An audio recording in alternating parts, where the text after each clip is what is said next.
On May 30th, 2014, Officer Michael Brello was indicted by a Cuyahoga County grand jury on 2 counts of voluntary manslaughter and 2 counts of felonious assault arising from the deaths of Timothy Russell and Melissa Williams. The fatalities occurred on November 29th, 2012, following a high-speed police pursuit initiated after officers mistakenly believed a vehicle backfire to be a gunshot. During the pursuit, 13 officers collectively discharged 137 rounds at the vehicle. The indictment focused specifically on Officer Brello's conduct after the initial barrage had ceased. Evidence indicated that Brello climbed onto the hood of the victim's vehicle and fired 15 additional rounds downward through the windshield at a time when both occupants were unarmed and no other officers were firing. The case was tried in the Cuyahoga County Court of Common Pleas before Judge John P. O'Donnell. The defense waived the right to a jury trial, electing a bench trial with the judge serving as the sole finder of fact.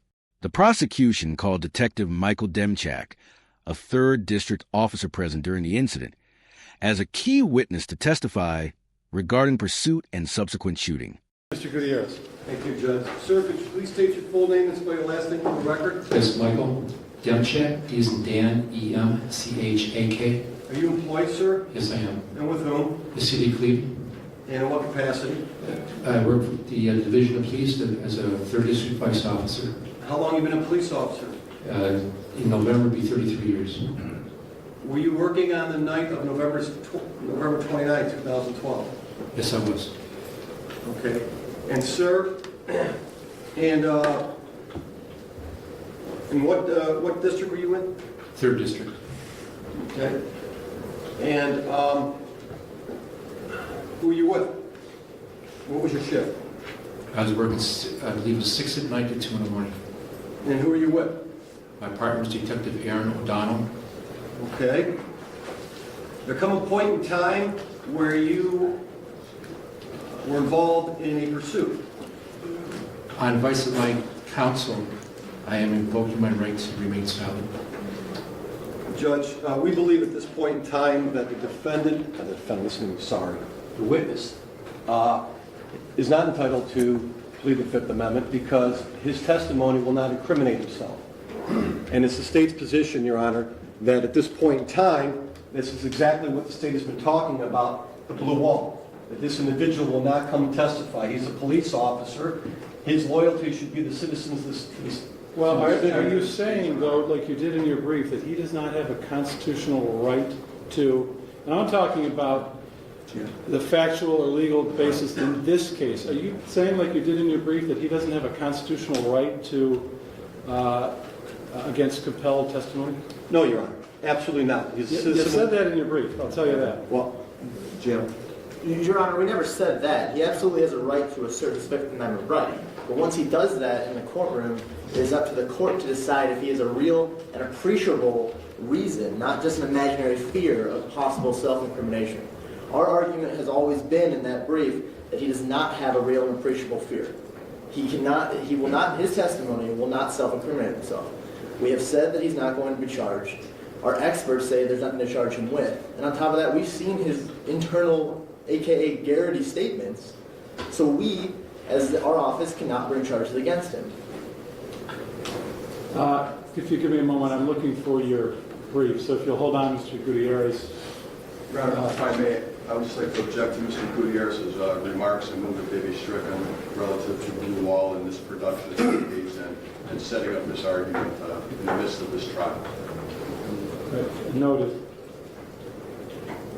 Your Honor, he took the fifth of the grand jury, and you're well aware of that. And that would mean we would know he was going to do it again here and not cooperate.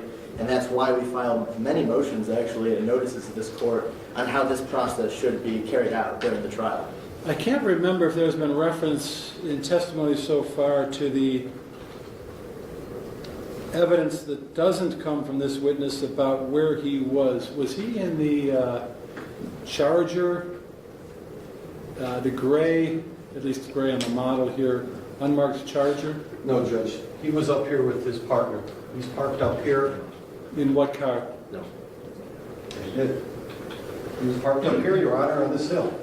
In what car? I believe it was I'm not sure. I think it was an unmarked car. I can't I can't remember then, to be candid with you, whether I recall this from evidence that has been given here at trial or from what I've read pre-trial. But the point is, there is evidence from a source other than this witness that he basically was in this parking lot and that he fired his gun, right? Judge, yes, he was parked up here, and as he came down the hill, he fired his gun. And if you remember the grass we have his casings right around this area right here. Right. And I knew there was evidence in the trial to the effect that this witness was present and fired his gun. Correct. How is he situated any bit differently than Michael Breland? And I don't mean at the scene, I mean as a legal and factual matter. He was there, he shot his, as far as you know, as far as you can tell, with evidence not coming from him, not coming from the witness himself, he shot his gun towards this car with the people in it, right? Correct. How is he then, other than perhaps the weight of the evidence, situated any differently than Michael Breland? Let's go through your arguments one at a time, because you have 4 of them. The first is basically that you say, I told him he won't be charged. I don't want to get into whether I or anyone in this courtroom trusts all of you, meaning the prosecution. But is that really enough for a witness to say, for a court to say this witness can be compelled to testify? Well, It's a matter of law. You've read our expert reports from Phil Bogdanov. That's the second thing. I'm asking about your promise, basically. We won't charge you. Well, we've How reviewed. enforceable is that, is what I'm asking. We've reviewed his internal Garrity statements. No, and we cannot. Here's the thing. If you don't mind, Mr. Chalupka, I'd like to go one by one with the arguments, if you don't mind. How enforceable is this promise, hey, I'm not going to charge you no matter what you say? I mean, we're not going to charge him. I mean, we've stated that How? to letter. I mean, that You're is. not going to answer the question, am I right? So, it's not enforceable. Moving on. It is true, and I agree with your second point, because I've seen these reports, that Bogdanov and Katsaris don't believe that this witness can be charged with a crime. So what? Well, we base on their determinations, and that was in our decisions. On top of that, we presented all the evidence to the grand jury, and the grand jury did not return an indictment. Nor do we ask for there to be an I have other indictment. cases pending where you've re-presented to a grand jury the same evidence. So 1 and 2 are sort of based on, 2 is kind of based on 1. Your third argument, he's got to be charged and then raise a Garrity violation. Well, that's exactly been our point from the beginning, that none of his statements were ever Garrity. Yeah, But I'm if they, saying, there's not a Garrity issue until he is charged. but we all know that we have his statement, we've seen his statement. There's no way to us to use other independent evidence to bring a charge against him now that we've all been tainted. So you're saying, again, we have to rely on your word that, hey, we know we're precluded by Garrity from charging this guy, so we're not going to charge him. Correct. So it's your word again. Correct. And again, I'm not getting into And- do I or does anybody else trust you. I'm getting into the enforceability of your promises. The law around our reasons as to why we cannot and why we can make the assertion that we will not charge him, between whether it be the guarantee, whether it just be reasonableness by our use of force experts, demonstrate that legally we cannot charge him. That's why we did not charge him, and that's why we will not charge him. But you can. We do not, under the law, we cannot. You're telling me that you are prohibited by some law, under the circumstances currently in existence, from going to a grand jury tomorrow Tennessee and versus seeking an Garner. indictment against him. If we brought this facts, which the grand jury has already seen, involving Detective Demchek, Tennessee versus Garner, Palmoff versus Rickard, it all shows that we cannot indict him because our experts and our office have determined legally that he acted reasonably on that night. Then give him immunity.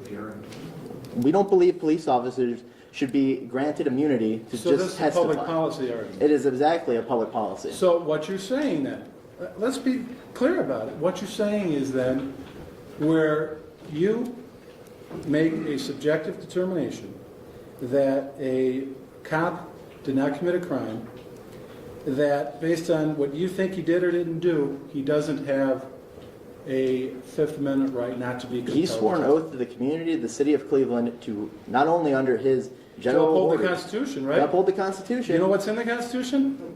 The same amendment we're talking about. But he doesn't have a right. He just doesn't have a real and appreciable right to, or a reason to assert that. And that's all the law says, and that's what our briefs have argued. His appreciable right is sitting in a white shirt and a striped tie right He over has an appreciable right.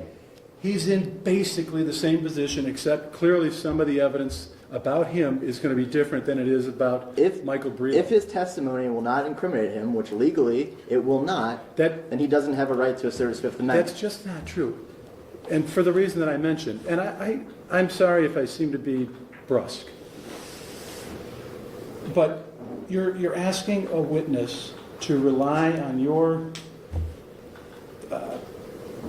essentially promise that he doesn't face any legal liability, but that's not the standard. It's a question of what the facts show, or facts could show, and the causal links to the evidence. You're asking him basically, I don't know exactly what he's going to say. You probably have an idea because you've seen his statement. But you're asking him basically to say, I was there, I shot more than once at the car. You're also, I assume, going to want him to say what he did or didn't see of others do, which is fine. But you can't tell me as a legal matter, that he doesn't face some potential criminal liability and that he can never be charged. You're telling me you won't charge him, but that's not the same. As prosecutors working with law enforcement officers for him for a very, very long time, longer than I've been alive, we do not want to get into a position where in order for an officer to come into court, as they do on any other case, to ask for immunity just to testify to what they did see, what they didn't see, what they did. They should trust us, as well as this court and everything involved through the legal analysis of reasonableness officer, to actually be willing to get up on that stand and tell the truth. Tell the truth and understand there will be no ramifications when he tells the truth. So we do not want So you're trying to shame him into waiving his Fifth Amendment right. We believe we have a valid policy argument and a legal argument to tell you that he does not have any real or appreciable danger for you to grant or allow him to, or for you to say he can assert. Mr. Marine, did you want to weigh in at all? Your Honor, as a county prosecutor, I have said a word in this trial I'd like to now. Your ruling will result in all police officers and then all witnesses. If you're thinking, as you're espousing now, then all witnesses will demand immunity before they come in. It won't end with this. May I interrupt? It will end with every police officer. May I interrupt? Do you mean every witness in every case? We are not going to prosecute this gentleman. This is a fine policeman. I've known him for a long time.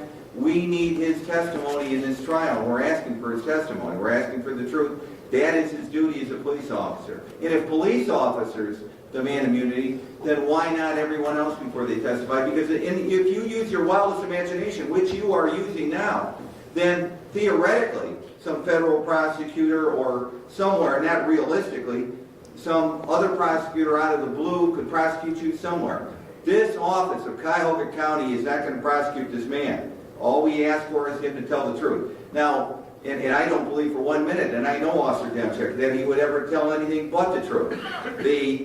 But if some witness in this position didn't tell the truth, of course we can't grant immunity toward perjury on the witness stand. Not that I think for 1 second he would do it. The need for immunity should be rarely used. There's great writings on it. No court in America has ruled that all witnesses should be given immunity in order to testify, that the Fifth grants that privilege and spreads it out. Immunity should be used in the most rare of circumstances, and I am reluctant to start doing it here and now for fear of the future result. Thank you. How is it that, how can you say if he is, and I assume, because basically they're in the same position too, Diaz and O'Donnell, if their requests to assert the Fifth are granted, how could you say that will result in all witnesses in every case being able to assert the Fifth? Well, you watch it, Judge. You watch every single police officer from this point in and want the Fifth. We've already had 2 others who've asserted the Fifth and filed motions to that. There has been, we've already, I've never seen this in 40 years around here. The police have come and take the Fifth at the grand jury on an investigation of a fellow police officer who jumped up on the hood, and every one of them knows it's wrong, what happened, jump up in a hood and clip 2 people in a car unarmed. They knew from that moment it happened they were in trouble, that man was in trouble, not they. Well, There's a series of calamities that brought him there. But they knew that man who jumped up on a hood and clipped those 2 people unarmed and killed them were in trouble. They knew it from the dispatcher to the police at the scene, and they didn't tell people. They didn't tell the East Cleveland detective that we put up there where the crime took place in that city. They didn't tell the investigators. This has been our whole argument. They didn't tell the investigators until it was forced on them. Your Honor, we object. Right, well, thank you, I appreciate it. Mr. Marine, you probably have a right to weigh in before a decision is made with any reference to legal authority or factual authority. Judge, I have nothing else to say. Other than your brief? Right. So, I thank you, Mr. McGinty, I thank you, Mr. Chalupka, I thank you, Mr. Marine, and Mr. D'Angelo. The particular motion at hand is what? That he be asked to answer the most recent question, which was to the effect of, I think, were you... Was he in the pursuit, Your Honor? Was he... Was he in the pursuit that night was the question. I thought you already... And your request of the court now, Mr. Gutierrez, is to order him to answer the question? Correct, Your Honor. But I decline.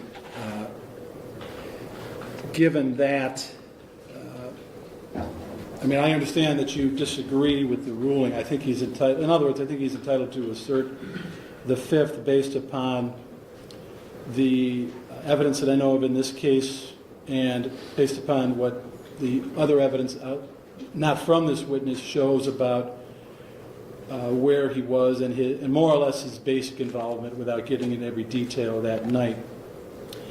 Recognizing that, and without, of course, waiving your argument that my ruling is incorrect, do we need further questioning and further assertions of the Fifth to make a proper record as far as you are concerned, or do you believe that the appropriate record has been made?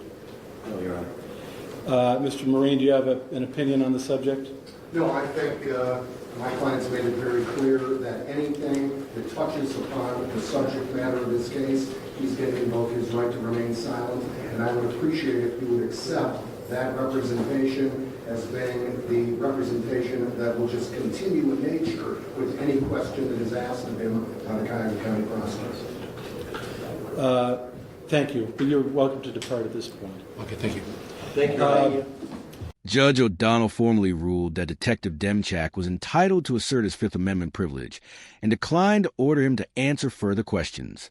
The court determined that sufficient evidence demonstrated his presence at the scene and discharged his weapon, thereby creating a potential link to criminal liability. The judge emphasized that constitutional protections cannot be conditioned upon prosecutorial assurances or policy concerns. Following the ruling, the detective was excused from the witness stand. Other supervisory co-defendants later invoked their Fifth Amendment rights as well. The trial proceeded as a bench trial before Judge O'Donnell. On May 23, 2015, Officer Michael Brello was acquitted of all charges, including 2 counts of voluntary manslaughter and 2 counts of felonious assault.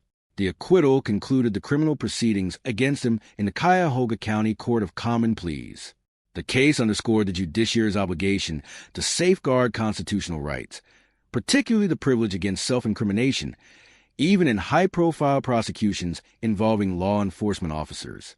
The court's rulings reflected the principle that the Fifth Amendment remains a personal constitutional safeguard that cannot be displaced by prosecutorial discretion or assurances.